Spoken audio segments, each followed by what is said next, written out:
E aí, tudo bem? É o seguinte, contraponto aqui é sobre o programa do Danilo Gentili, já tem acho que um pouco mais de uma semana que passou e ele apresentou lá uns terraplanistas, né? E o programa inteiro foi dedicado a eles, né? E tudo bem que o programa do Danilo basicamente é um programa de entretenimento, mas ali ele acabou dando voz ali para esse pessoal difundir essa ideia de que a ciência está errada e que essa possibilidade de terra plana pode de fato existir, e dando descrédito à ciência e crédito a essa conspiração. Então, ali, apesar do Danilo ter feito até alguns questionamentos bons, porque ele não defende esse ponto de vista, mas ele acabou dando muita visualização para eles, né? O cara lá acabou divulgando o livro e evento que vai ter. Isso só propaga essa ideia errada, né? Essa, entre outras, né? Tipo, que a vacina não faz bem,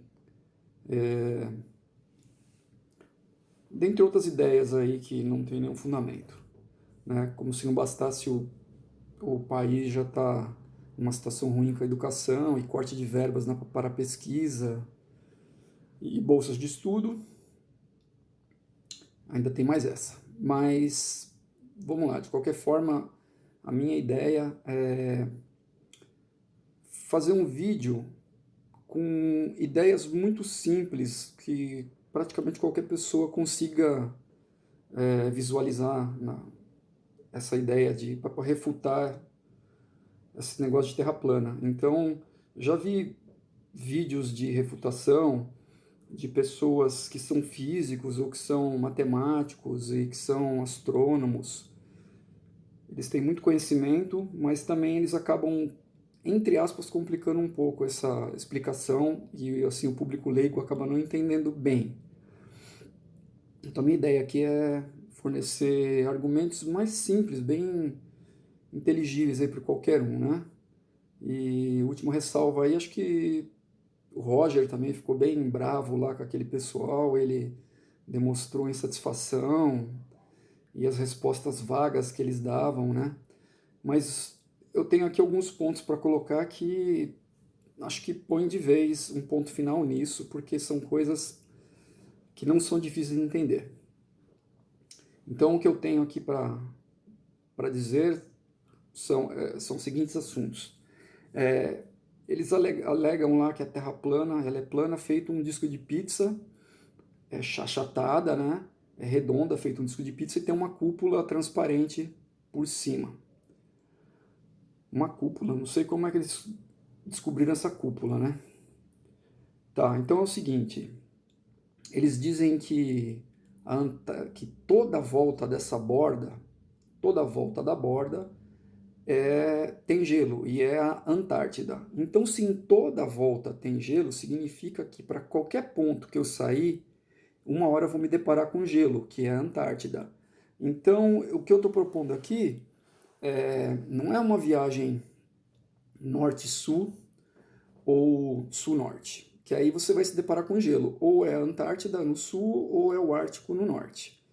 Mas, ao contrário disso, vamos pegar um modelo aqui de mundo como a gente conhece. Então, norte e sul, Antártida, Ártico. O que eu estou propondo aqui é você sair de um ponto, por exemplo, aqui do Brasil, e você fazer uma viagem na direção leste-oeste ou leste-este, tanto faz. Aí você vai passar por cima desses continentes e vai chegar de novo no mesmo ponto, só que pelo outro lado do planeta, pelo outro lado, coisa que eles dizem ser impossível. Eles dizem o seguinte, que quando eu chegar na borda, aqui ó, quando eu chegar nesta borda vai ter a Antártida. Então a Antártida não vai existir nessa borda leste-oeste. Porque aqui a gente vai fazer uma viagem sobre a linha do Equador. Sobre a linha do Equador vai estar um clima relativamente quente. Quente, em toda a volta do planeta vai estar um clima quente. Porque a linha do Equador não tem uma estação bem definida. Normalmente, em qualquer época do ano, na linha do Equador vai ser quente. Né? Então, Lógico que em algum momento vai ser um pouco mais quente, mas aqui é sempre quente, entre aspas. Então, nessa faixa que vai de um trópico ao outro, vai ser impossível você encontrar gelo, tá certo? Então, fazendo-se uma viagem, uma circunnavegação, no sentido leste-oeste ou leste, tanto faz, você vai sempre manter ou norte ou sul à sua direita ou à sua esquerda e não vai encontrar a Antártida. E aí, para a gente ter essa noção de norte, sul, leste, oeste, eu vou ter que apelar para isso aqui, que é uma bússola. Uma bússola, o terraplanista vai ter que concordar que ela obedece uma força da natureza, que é um campo eletromagnético que tem na Terra. Ela não obedece nenhum governo, nenhuma ideologia. Ela simplesmente aponta para o norte e sul. E ela aponta para o norte e sul porque tem um campo eletromagnético na Terra. Então basta a gente fazer uma viagem aqui, nesse sentido, leste-oeste, por exemplo, e manter a bússola alinhada para leste-oeste e vai dar a volta ao planeta sem encontrar gelo, sem encontrar tal Antártida. E você vai sair do lugar e chegar no mesmo lugar pelo outro lado do planeta. Então isso é indiscutível, que é o que ele já quebraria de cara o argumento deles. Eu sei que, eu fiquei sabendo, na verdade, que eles fazem, fretam um navio para fazer expedição para a Antártida, para procurar o tal acrílico. Então, mas em vez de fazer uma expedição para a Antártida indo para o sul, que é o lugar dela, por que que os terraplanistas não fazem uma expedição para a Antártida indo para leste ou para oeste? Vai procurar a Antártida no leste ou no oeste para ver se vocês vão achar a Antártida. Peguem um navio, fretem um navio e dê a volta ao mundo aqui, ó. E tentem achar a Antártida no sentido leste-oeste. Não vai dar, né? E é muito simples isso, né? De se entender. Você vê, é um raciocínio que vai de encontro com o que eles dizem e não tem como eles desviar disso. Ou querer me dar uma explicação diferente disso. Porque eles apresentaram lá um disco de pizza, basta eu escolher qual é o lado que eu quero ir, que qual é o lado eu vou chegar na Antártida. Então, eu escolho esse lado, que é o lado que não é o lado sul nem o lado norte, tá? É o inverso do sul-norte, que no caso é leste-oeste. Então, seguindo o raciocínio aí, já tiveram várias pessoas que já fizeram essa circunnavegação, seja de avião, de navio, desde muito, muito cedo, desde centenas de anos atrás, né? Mas vou destacar aqui alguns que fizeram isso mais recentemente. Aqui tem um mapa aqui do livro aqui, que eu li aqui desse rolê que deram, que eles saem do Brasil por um lado, mais ou menos essa rota que eu disse, né? Mais ou menos leste-oeste. Eles saem pelo Brasil por um lado, chegando na costa da África, e depois chegam no Brasil por outro lado, eles vêm pelo Chile, eles dão a volta ao mundo. Quando eles saem daqui da Austrália, eles não fazem a volta, voltam pelo mesmo caminho, eles saem da Austrália e vêm pelas costas do mapa, e chegam no Brasil pelo outro lado do globo, né? Pelo Chile. Esse livro aqui é do Gerard Moos e da Margie Moos, Freedom of the Skies. Eles deram uma volta ao mundo num avião monomotor, e nos anos 80 isso. Demorou um tempão, na verdade, porque eles queriam curtir esse passeio deles, né? Mas o ponto aqui é que eles deram uma volta por um lado e chegaram por outro. É uma aventura bem legal. Para bater recordes, por exemplo, nos anos 80 também teve a Voyager, que é um avião que fez em 86 uma volta ao mundo de avião, mais ou menos também nesse sentido leste-oeste, porque eles tinham que percorrer mais ou menos 40 mil quilômetros, e pediram autorização para todos os países que eles tinham que passar aqui, ó, para poder invadir esse espaço aéreo. O detalhe é que eles fizeram isso, saíram dos Estados Unidos, fizeram isso sem reabastecer, ou seja, decolou ficaram no ar, deram a volta no planeta e pousaram de novo sem reabastecer. Isso foi em 86. E em 2002 fizeram também de novo com a Flyer. Em 2002, sem reabastecimento. Foi em menos de 80 horas. Muito, você poderia acompanhar pelo Fly Radar, que é aquele site que mostra o tráfego aéreo em tempo real, de todos os aviões que tem transponder ligado. E você poderia acompanhar essa circunnavegação em tempo real. E eles fizeram isso sem reabastecimento, porque era isso que eles queriam fazer. Então isso foi feito 2 vezes num avião sem reabastecimento. E tem a família Sherman, que deu já inúmeras voltas no planeta em tudo quanto é sentido, né? Só que desviando, obviamente, da parte terrestre. De barco, já deram inúmeras voltas. O Amir Klink também é outro aventureiro incrível aí. E então essa questão da circunnavegação é o que eu proponho no sentido leste-oeste, né? Ou sentido contrário, oeste-leste. Então, continuando aí o desenvolvimento aí da nossa defesa, eles falam sobre o campo magnético. Aí eles alegam do campo magnético do cinturão de Van Allen, que não permite que nenhum foguete ou nave saia do planeta Terra, vá muito longe, porque vai ser destruído por esse cinturão de Van Allen produz um cinto de partículas subatômicas e de alta energia. Então isso destrói qualquer tentativa de você mandar uma nave para fora do planeta Terra se ela for muito alta. Ok, então nesse ponto eles estão apelando para a ciência para dizer que existe um cinturão de Van Allen e esse cinturão impede que saia uma nave. Tá, então nós temos satélites em órbita, temos inúmeros satélites, a não ser que eles digam que satélite não existe, mas nós temos satélites para fazer funcionar os meios de comunicação, os telefones celulares, satélites meteorológicos, satélites espiões, uma série de satélites. Esse cinturão de Van Allen, segundo a ciência, ele se encontra de 1.000 km a 25.000 km de altitude em relação ao nível do mar. Então ele é bem amplo. E nós temos satélites na órbita bem baixa, tipo, que é, por exemplo, a ISS e o Hubble, eles estão a menos de 1.000 km de altitude. Estão na órbita baixa, então eles nem atingiram esse cinturão, ok. Mas nós temos, por exemplo, na altitude de 20.000 km, o sistema GPS, com cerca de 24 satélites, eles estão bem no meio do cinturão de Van Allen, que é de 1.000 a 25.000. Os satélites do sistema GPS estão a 20.000 km, estão bem lá no meio. Ou seja, eles não apenas não foram destruídos ao passar por esse cinturão, como eles estão lá no meio dele, do cinturão, e não são destruídos. A 36.000 km, que é bem acima do final do cinturão de Van Allen, estão os satélites geoestacionários, que são muitos também.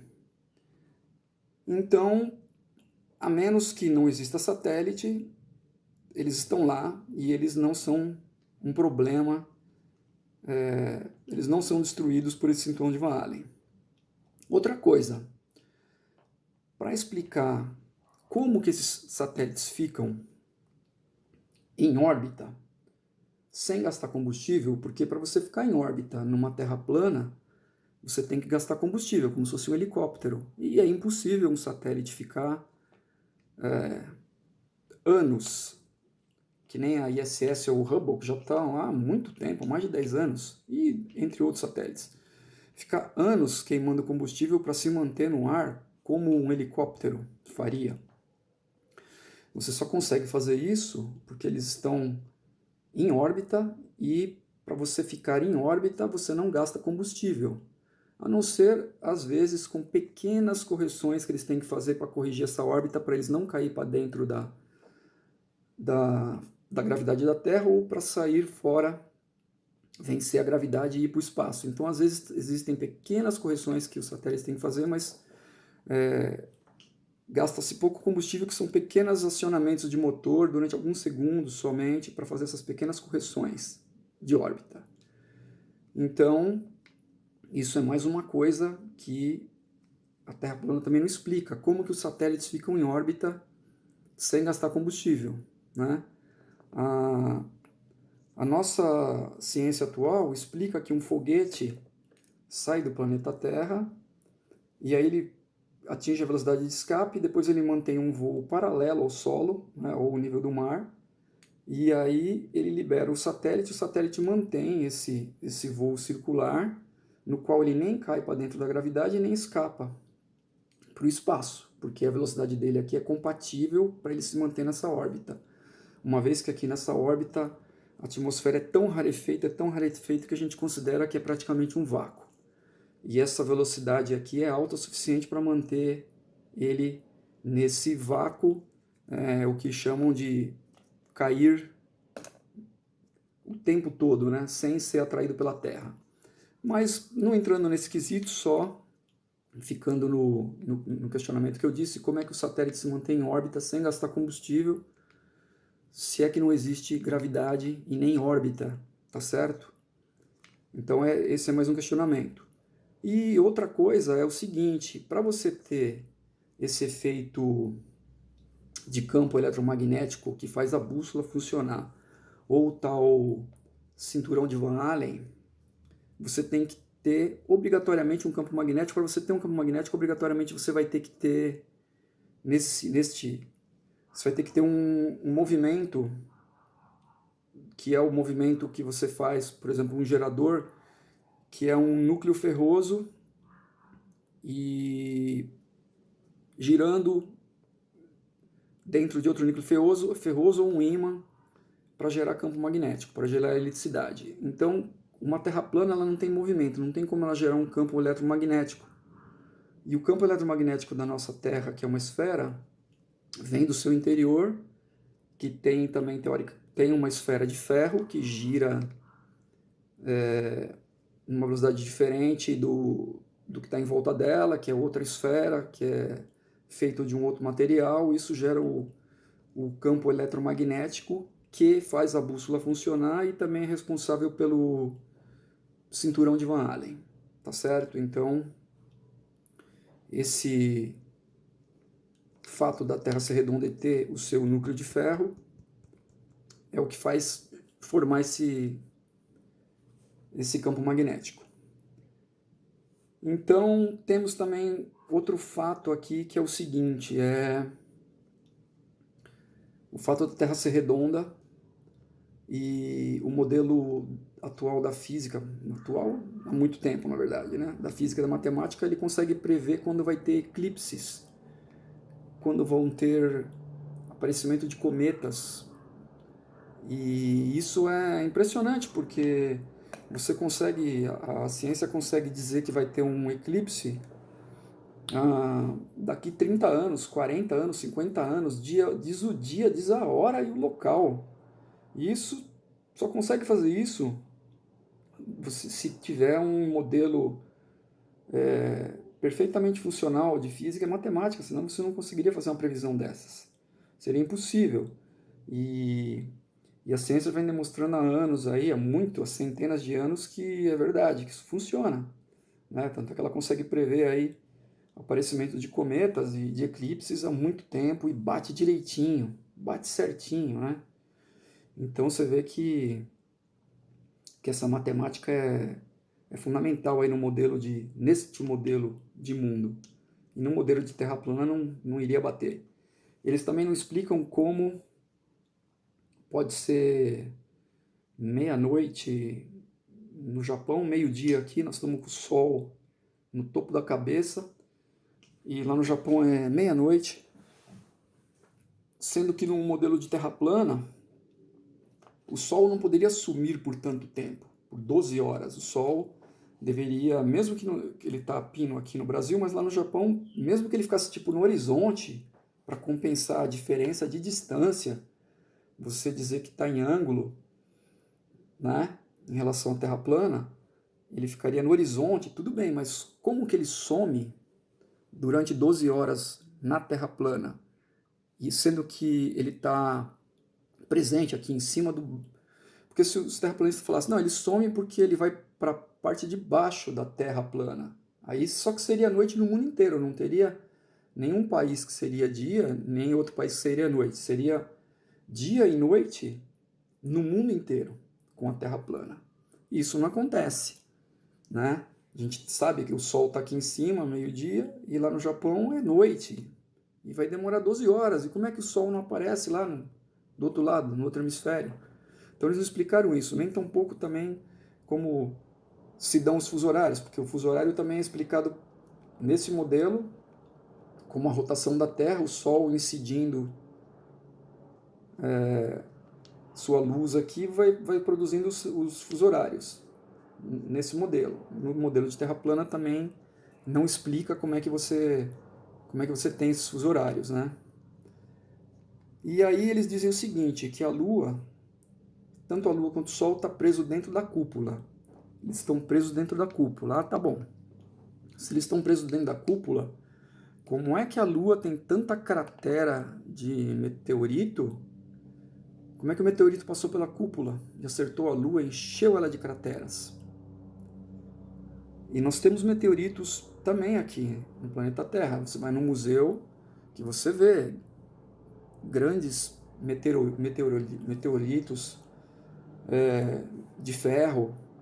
Eu já tive a oportunidade de ver. São peças lindas. Você vê que ele sofreu um grande aquecimento. Entre aspas, está todo derretido. Você tem crateras aqui também, como a cratera de Behringer, que fica nos Estados Unidos. Veja no Google, uma cratera típica de um meteorito. E como é que eles passaram pela cúpula, os meteoritos. E tem mais uma coisa, você negando que existe meteorito atingindo o planeta, você também está negando, por exemplo, que a teoria da extinção dos dinossauros também foram feitas por meteoritos. Então, os terraplanistas estão mexendo com mais esse argumento aí, estão mexendo com mais esse item, né? Falando que a Terra é plana, que o meteorito não atinge ela porque tem uma cúpula, mas tem uma teoria muito boa aí que diz que os dinossauros foram extintos por um meteorito gigante. Crateras aqui no nosso planeta, normalmente elas vão sumindo com o tempo por causa da atmosfera, né? É vento, terra, é vento, água, elas vão sumindo. Mas nós temos evidências aí que os meteoritos extinguiram os dinossauros, né? E as evidências dos dinossauros são os fósseis. Então, gostaria que eles explicassem como é que fica essa questão aí da extinção dos dinossauros, né? Se é que eles acreditam que houve dinossauros, né? E tem mais uma outra coisa aí muito legal, que é o seguinte, que é também definitiva, que chama pêndulo de Foucault. Você soletra F-O-U-C-A-U-L-T. Veja também no Google, veja no YouTube. Também teve uma discussão sobre essa questão da Terra ser plana ou esférica, e dela não está em movimento. Então, quem idealizou esse pêndulo disse o seguinte, se ela não está em movimento, a questão do pêndulo é o seguinte, se você pegar um pêndulo, ou seja, um fio, e amarrar ele no teto de um carro ou de um ônibus, amarrar um peso, uma argola, uma moeda, o que quer que seja, e você andar com o seu carro, no que você acelerar, esse peso vai para trás. E aí, conforme essa aceleração some, o peso tende a voltar para frente. Se você frear, o peso vai para frente. Dá para entender isso facilmente, né? Que o peso, conforme você acelera o carro, ele vai para trás, se você freia, ele vai para frente. Então, se houver uma aceleração no planeta, se o planeta estiver girando, ele deveria fazer esse efeito num pêndulo. E ele fez um pêndulo bem grande, bem alto, acho que com mais de 20 metros de altura, pendurou, aí botou um fio, pendurou um peso e, de fato, constatou o movimento desse pêndulo. E esse pêndulo está em exposição. Na verdade, no mundo inteiro tem isso aí, em vários museus. Originalmente estava na França, esse pêndulo de Foucault, mas no mundo inteiro tem esse experimento, que é um pêndulo, que é basicamente um triângulo com um fio pendurado, só que ele é bem grande, que tem que ser para ele poder sentir o movimento da Terra, e ele está lá em movimento constante, sem ninguém pôr a mão nele, devido ao movimento de rotação da Terra. Não só o movimento de rotação, mas devido aos movimentos que a Terra faz, mas especialmente o de rotação, é responsável pela trajetória do pêndulo. E dependendo da região do planeta que ele tivesse, você colocar ele na linha do Equador, ou mais ao sul, ou mais ao norte, ou perto dos polos, ele tem um movimento ligeiramente diferente, porque ele explica esse movimento pela essa diferença de longitude que ele está. Então veja no Google aí, pêndulo de Foucault. E também os terraplanistas também teriam que explicar como é que esse pêndulo funciona, porque não tem nenhum motor, não tem nada nele. E por último, eles dizem que os experimentos deles são empíricos, né? Eles vão lá, pegam uma régua, põem no nível do mar e vê que o nível do mar é plano. Então, a Terra tendo cerca de 40 mil quilômetros de circunferência, se você pegar uma régua e colocar essa régua diante dos seus braços no nível do mar, você vai pegar um trecho de mar lá que vai representar alguns quilômetros de mar. Numa circunferência tão grande, de 40 mil quilômetros, não vai dar para ver a circunferência. É uma circunferência gigantesca.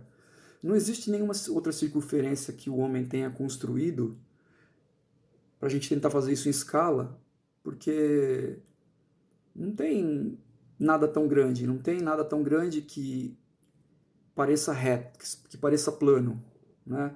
Se a gente conseguisse fazer uma esfera tão grande que ao você colocar uma formiga lá, na ótica da formiga, aquilo vai ser plano, porque a esfera é muito grande. Sei lá, imagina uma formiga numa esfera do tamanho de São Paulo. Por exemplo, de repente tem que ser mais que isso. Vai parecer que é plano. Então é exatamente o que acontece com a gente. Nós somos menos que uma formiga numa esfera desse tamanho, que é uma esfera de 40 mil quilômetros de circunferência. Então vai parecer plano mesmo. Não tem como você ver essa circunferência, a não ser que você saia daqui da superfície, vá tão alto que você consiga começar a enxergar essa circunferência ligeiramente plana. Também existem alguns vídeos no YouTube com pilotos de caça, com aviões especiais que conseguem ir alto o suficiente, ou balões atmosféricos também, que conseguem ir alto o suficiente para mostrar a curvatura da Terra. E como eles citam experimentos empíricos, essa tal cúpula que eles dizem que existe em volta do planeta não é um experimento empírico. Eles não foram lá e tocaram nessa cúpula. Isso não é empírico, isso é uma invenção da cabeça deles. Não tem nada de empírico aí. E muito menos o cinturão de Van Allen também não é empírico. Eles foram lá, pegaram um dado científico, a mesma ciência que diz que a Terra é redonda, diz que tem um cinturão de Van Allen. Então é a mesma ciência que diz isso, também diz que tem um campo eletromagnético. Pela Terra ser redonda e girar e ter um núcleo de ferro dentro. Então eles foram lá, pegaram um pedacinho da ciência que diz que tem um cinturão de Van Allen, pegaram só isso, que só isso interessava para eles, dispensaram o resto, e aí eles usam isso como um argumento para não conseguir sair fora do planeta, que é o tal do cinturão de Van Allen. Então, isso também não é empírico. E eles usam a ciência para dizer que existe um cinturão de Van Allen. Então é isso. Eu acho que o que eu tinha para dizer é basicamente isso, que é esses argumentos que eu passei, que são coisas que nem eu já disse, são inteligíveis por pessoas leigas ou pessoas que têm um nível educacional, não tem que ser um astrônomo, não tem que ser um físico, não tem que ser um matemático para poder entender o que eu disse. E poder fazer essas coisas também, não tem que ser nenhum gênio para poder entender isso. Então eu queria que também o Danilo levasse alguém no programa dele para contar a outra história, outro lado da moeda aí, né? A versão científica da coisa, né? Defender essas coisas que eu disse, por exemplo, essas ideias que eu disse, dentre outras, que tem muitos argumentos. São muitos argumentos. Eu quis ficar mais nesses argumentos que são os argumentos mais simples, não quis entrar nesse mérito da física, não quis entrar em equações, em cálculos muito grandes, em nada disso, mesmo porque eu também não tenho esse conhecimento, não tenho essa formação de física nem de matemática, mas tenho conhecimento suficiente para refutar essa ideia de terra plana e ficar dando audiência para esses caras, ficar dando espaço para esses caras. Nós temos aqui dar espaço para quem tem algo de bom para falar, não para pessoas que não têm nada de relevante para falar e tentam derrubar o que já é tido como reconhecidamente certo pela ciência, ok? Então é isso, gente. Até a próxima aí e valeu!